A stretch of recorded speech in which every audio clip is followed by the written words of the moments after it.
Hello నమస్తే అండి. ఈరోజు నేను అందరూ ఇష్టపడే పెద్దలు పిల్లలు అందరూ ఇష్టపడే పిల్లలకైతే చాలా చాలా ఇష్టం ఏం కూర చేయమంటావు అంటే వెంటనే బంగాళదుంప ఫ్రై అని చెప్తారు. అది ఎలా తయారు చేయాలో చాలా టేస్టీగా ఎలా ఉంటుందో దానికి కావాల్సిన పదార్థాలు చేసే విధానం చూద్దాం రండి. స్టవ్ ఆన్ చేసి మూకుడు పెట్టుకున్నాను. ఇందులో నూనె వేస్తున్నాను. నూనె కొంచెం వేపుళ్ళకి ఎక్కువే పడుతుంది. ఇలా బరువుగా ఉన్న ముక్కలు పెట్టుకుంటే వేపుళ్ళు చాలా బాగా వస్తాయి. మధ్యలో కావాలంటే మళ్ళీ యాడ్ చేద్దాం. ఆ నూనె అయితే పడుతుంది. దీనికి కావాల్సిన పదార్థాలు 3 బంగాళదుంపలు, 3 ఉల్లిపాయలు ఇలా చెక్కు తీసేసుకుని ఇలా నీళ్ళలో వేసి ఉంచాలి. ఇంకా ముక్కలు కడగా అన్నమాట. దీనికి ఈ ఒక్క చిట్కా పాటిస్తే వేపుడు చాలా బాగా వస్తుంది. ఇంకా నీళ్ళకి పని లేదు. ఇది తీసి పక్కన పెట్టేయచ్చు. ఇవొక 3 ఇవి సన్నగా తరుక్కుని నీళ్ళలో వేయకుండా డైరెక్ట్గా మూకుళ్ళలోనే వేస్తాను అనమాట. దీనికి కారం మామూలు కారం వేయకుండా నేను జీలకర్ర కారం వాడతాను. వేపుళ్ళకి దేనికైనా కూడా జీలకర్ర కారం చాలా టేస్టీగా ఉంటుంది. నా వీడియోస్లో ఉన్నాయి, ఎలా చేయాలో మీరు చూడండి ఒకసారి వివరంగా. నేను ఇందులో జీలకర్ర, ఉప్పు, మిరపకాయలు అది మిక్సీ పట్టేస్తాను. ఇలా కచ్చాపిచ్చాగా ఈ కారాన్ని వేపుడు కోసం వాడతాను. నూనె వేడెక్కేలోపు ముక్కలు తరుక్కుందాం. మరీ సన్నగా చిన్నగా కాకుండా మీడియం సైజు వేపుడికి బాగుంటుంది. అడగడం వల్ల బంగాళదుంపలు అడుగును అంటుకుపోయి ఉడికిపోయినట్టు అయిపోతాయి, తొందరగా క్రిస్పీగా రావు. అందుకని నీళ్ళలో తరగకుండా ముక్కలన్నీ తరుక్కోలేక డైరెక్ట్గా నూనెలో వేసేసుకోండి. నూనె హైలో పెడుతున్నాను. బాగా వేడిగా ఉండాలి నూనె. బంగాళదుంప మొలకలు వచ్చినా లేదు పచ్చగా ఉంటుంది కదా, అలా ఉన్నా కూడా వాటిని పూర్తిగా అవాయిడ్ చేయమంటున్నారు, వాడద్దని చెప్తున్నారు.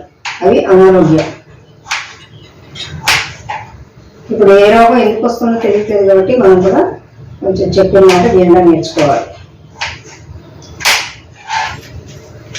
ముక్కలు తరగడం అయిపోయింది. నూనె బాగా వేడెక్కాక వేద్దాం.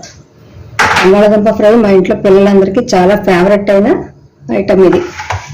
ఏమన్నా లేకపోయినా దుంపలు వేయించేస్తే చాలా ఇష్టంగా తినేస్తారు. వేడెక్కింది, ముక్కలు వేసేస్తాం. దూరంగా ఉండి వేయాలి. ఇంకా మూత పెట్టకూడదు. దీనికి మూత పెడితే కూడా అంటుతాయి. ఇలా స్ప్రెడ్ చేసుకుంటే ఈవెన్గా వేగుతాయి ముక్కలు. మధ్య మధ్యలో కడుపుతూ ఉండాలి, మూత పెట్టకూడదు. నెక్స్ట్ ఉల్లిపాయను కూడా అదే సైజులో తరుక్కుందాం.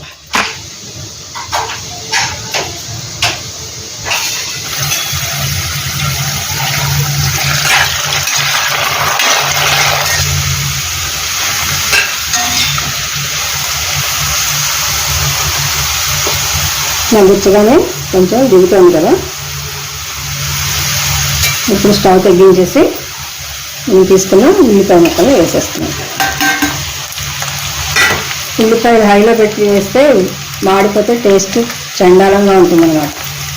అందుకోసం సిమ్లో పెట్టుకుని మధ్య మధ్యలో కదుపుతూ ఉండాలి. ఉల్లిపాయలు మాడిపోతే టేస్ట్ అస్సలు బాగోదు. ఆ వేపుడు ఫ్లేవర్ అంతా పోతుంది. వేస్తే ఎంత టేస్ట్ వస్తుందో మాడితే కూడా అంత టేస్ట్ పోతుంది అనమాట. జాగ్రత్తగా వేయించుకోవాలి. ఇది సిమ్లో పెట్టేసుకుని సిమ్లో వేగనివ్వాలి. మూత పెట్టిన అవసరం లేదు. ఈ స్టేజ్లో మనం ఉప్పుతో ఇష్టపడే వాళ్ళకి ఇందులో కొంచెం కారంలో మనం ఉప్పు తగ్గించుకుని ఇందులో కొద్దిగా ఉప్పు వేసి ముక్కలు తీయచ్చు. చిన్నపిల్లలు తింటారు ఇష్టంగా. కొంతమంది పెద్దవాళ్ళకి కూడా ఉప్పులో వేసిన ముక్కలు అంటే ఇష్టం అవుతాయి. వేపుట్లో కారం వేయకుండా ఓన్లీ ఉప్పు వేసుకొని నచ్చుతుంది కొంతమందికి.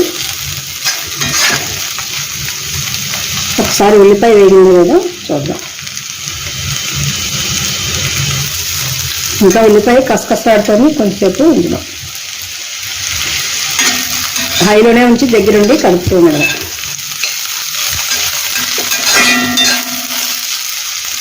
ఇలాంటి బరువు ముక్కల్లో వేపుడు చాలా బాగా వస్తుంది. అదే మనం ఎండాలియంలో స్టీల్లో వేయిస్తే కనుక దాన్ని గోకుతూ కూర్చోవాలి. ఇక్కడ దీనికి అడుగున ఎక్కడేమీ అంటుకోలేదు. నాన్ స్టిక్ దానిలాగా వస్తుంది. మినపప్పు ముక్కలు వాడడం కూడా చాలా ఆరోగ్యకరం. సాధ్యమైందాక సిల్వర్ బొల్ ముక్కల్ని తగ్గించుకోండి. స్టీలు లేదా ఇనుము పెట్టడి. ఇప్పుడు కారం వేసేయచ్చు.